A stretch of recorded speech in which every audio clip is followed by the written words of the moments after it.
Thanks, Rob.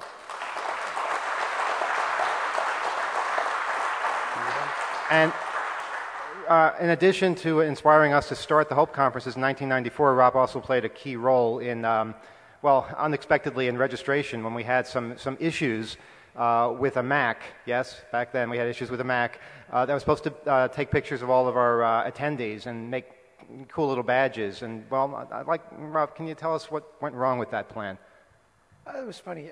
We had the Mac, and it could do, as we discovered the evening before, the Mac, when it finally came in, somebody had done that, and it was their little pet project. And we then discovered that the Mac could do about one badge every 10 to 15 minutes. And we basically didn't really discover this until people started piling out of the elevator, and there was about 700 people in line, I guess, or 800 or 900 people in line. So I improvised badges that had a little number on them and a little sign and something. It looked like there was some kind of security system involved. It was just random scribbles of yellow paper in badge holders that we were selling for cash to people in line. So you were selling for cash. There was this Dutch guy walking around in New York City asking for money in exchange for yellow pieces of paper, and people were giving it to him.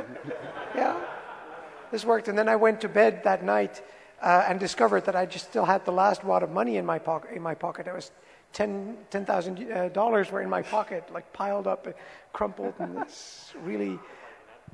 Sure. There's the infamous Fosdem beer event, which, speaking of wads of money in your pocket, 10 years ago someone suggested that the Friday evening before Fosdem we should have a beer.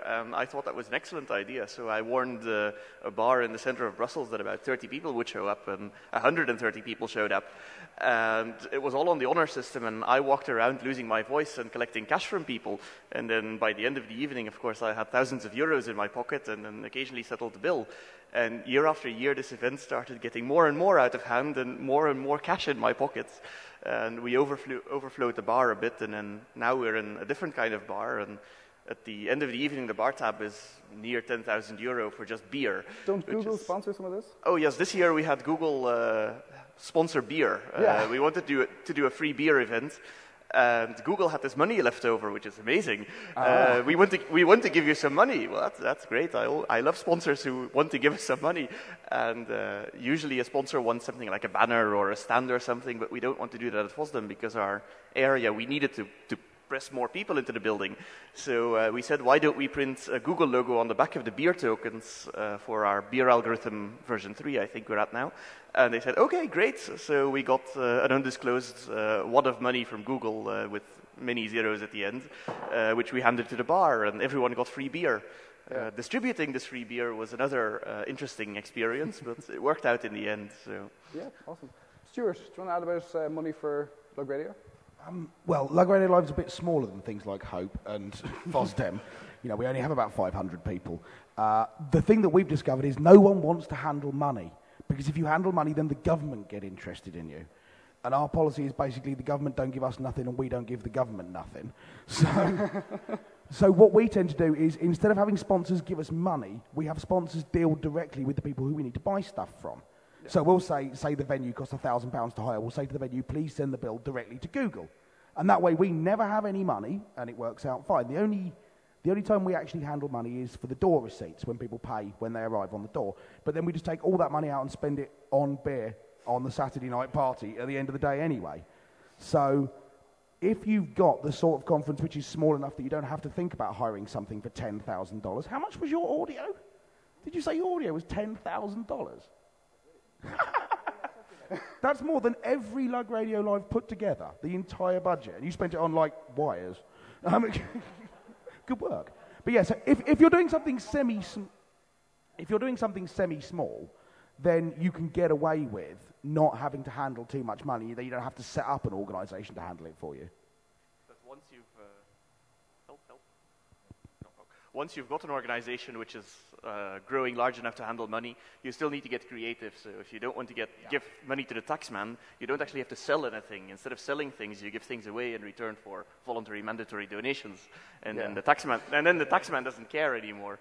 And the additional advantage is that you set a minimum donation, and then people tend to give more, especially if you give them incentives. Like with FOSDEM, we do a donations draw at the end, and we basically say a T-shirt. For a minimum mandatory voluntary donation of €25, you get a free T-shirt. If you pay us more, you're in a draw for, I don't know, we had Sun workstations last year. We have Nokia give their Linux gadgets.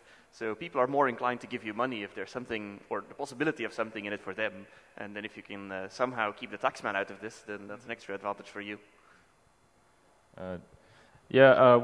Well, we started TourCon about 11 years ago, and at the time we were only charging $20 at the door. Now it's closer to $100. And we've also run a smaller conference in Seattle called TourCon Seattle that the first year was entirely free, and so we've had a little bit of experience with both, like doing a free conference and also one that charges money.